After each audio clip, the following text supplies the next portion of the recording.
So the day I was given the assignment to work on the FTR1200 engine was a pretty excited one. It's a very new segment for us, and it's clearly a new chapter in Indian's history. We really bumped the power up on this thing. Real revvy and twist the throttle, it's there right now. Some of the big things that we spent a lot of time on was packaging as much performance we could in the space that we had allowed.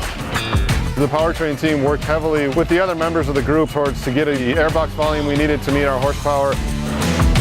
We incorporated the intake manifolds into the cylinder heads, and we also changed over from a single bore throttle body up to a dual bore to increase the flow and performance of the engine. We increased the port flow on the cylinder heads, as well as took out a whole bunch of weight from the cylinder heads.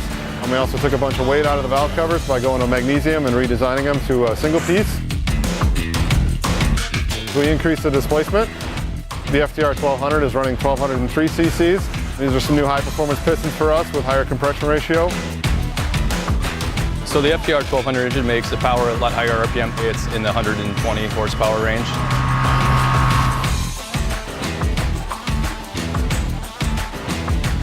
Also, the other big difference is we pulled a lot of mass and inertia out of the crankshaft to make it rev quicker and snappier and just give it a way different feel for the entire bike.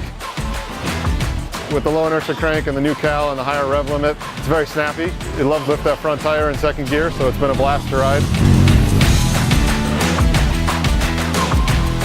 And we're using the engine as a structural member of the entire motorcycle. So we've got a swing arm pivot through the rear of the crankcase, and then we're grabbing onto the front cylinder, so we're using that whole engine as part of the stiffening feature for the motorcycle.